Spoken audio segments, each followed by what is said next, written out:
ইউরোপের ভিসা 2 থেকে 3 লক্ষ টাকা লাগে। আসসালামু আলাইকুম এভরিওয়ান, সবাই কেমন আছেন? আজকে আমরা আপনাদের কাছে খুব গুরুত্বপূর্ণ একটা বিষয় নিয়ে কথা বলবো। যে কিছুদিন পূর্বে ইতালিয়ার দূতাবাস আমাদের বাংলাদেশে গেছে, আপনারা সবাই জানি।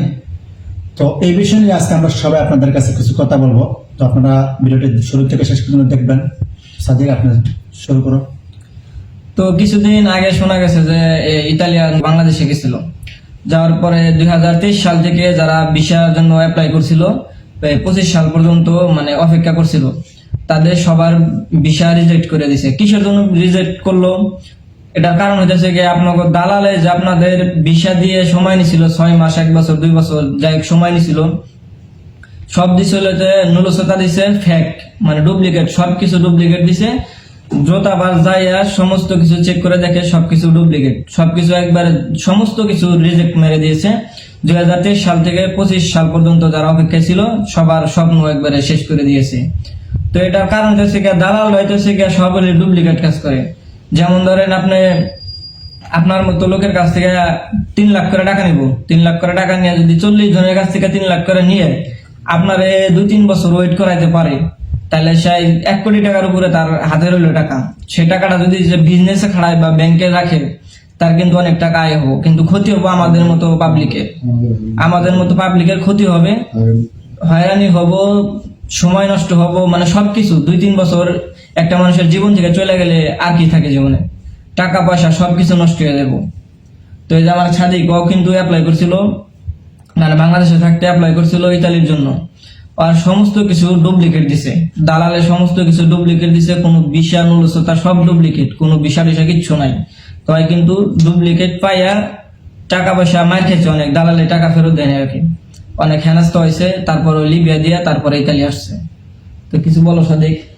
আমি দর্শকের উদ্দেশ্যে এটাই কথা বলবো যে আপনারা এগুলা জমা দেওয়ার আগে ভাববেন যে দালালরা আপনাদের কাছে কত টাকা অ্যামাউন্টটা নেবে।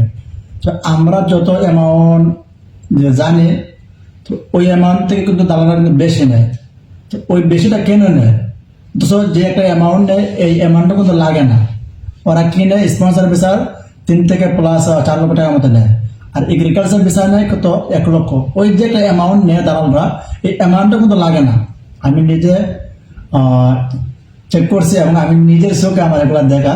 ওরা যে একটা অ্যামাউন্ট নেয় বা পূর্বে যে বলে যে তোমার আমরা অ্যাপ্লিকেশন করবো বা তোমার অ্যাম্বাসিডার উঠামো, এই কত ধরনের কথা বলবে, তবে এগুলা সব মিথ্যা। তবে যে একটা অ্যামাউন্ট বলে বা যে একটা অ্যামাউন্ট ওরা নেয় পূর্বে, এত অ্যামাউন্ট লাগে না। ম্যাক্সিমাম আপনার কি এম্বাসি ফিস ম্যাক্সিমাম বাংলা টাকায় 10,500 থেকে 12,000 প্লাস, এর চেয়ে বেশি না। কমপক্ষে 25 ইউরো, 35 ইউরো, এর চেয়ে বেশি না। তো ওরা কেন 3 থেকে প্লাস 4 লক্ষ নেয় বা এগ্রিকালচার ভিসার জন্য 1 লক্ষ নেয়, এটা একমাত্র আল্লাহ ছাড়া কেউ জানে না। ওই যে এরা এতগুলো টাকা নেয়, ওই অ্যামাউন্টটা কিন্তু ওরা মেরে দেয়। আর বাংলাদেশ থেকে আমার নিজে ওরা সব ফেক দিছে, সব ফেক কিছু কাগজপত্র, যা যা যাবতীয় কাগজপত্র লাগে সব ওরা ফেক দিয়ে কিন্তু আমার উড়াইছিল। উড়ানোর পরে কি দেয় দেখা গেল সব রিজেক্ট, একটু ভালো কাগজ না, সব ভুয়া।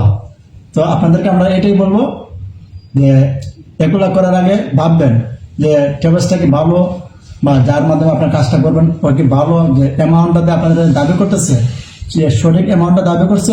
তো ভিডিওটা তো সবাই দেখলেন, তো আশা করি হতাশ হওয়ার কোনো কারণ নাই। 2026 সালে আবার অ্যাপ্লাই করার জন্য সুযোগ দিবে বাংলাদেশে, ইতালিতে লোক নিবে বাংলাদেশ থেকে। তো হতাশ হওয়ার কিছু নাই, সামনে নিজের লোক ধরে ট্রাই করবেন, কোনো দালাল অন্য কোনো বাইরের লোক ধরে ট্রাই করবেন না। নিজের যদি কোনো লোক থাকে পরিচিত, তাইলে এই দেশের লোক ধরে তারপরে আপনি আসার চেষ্টা করবেন। আপনার হাইস্টে গেলে ইউরোপের ভিসা 2 থেকে 3 লক্ষ টাকা লাগে।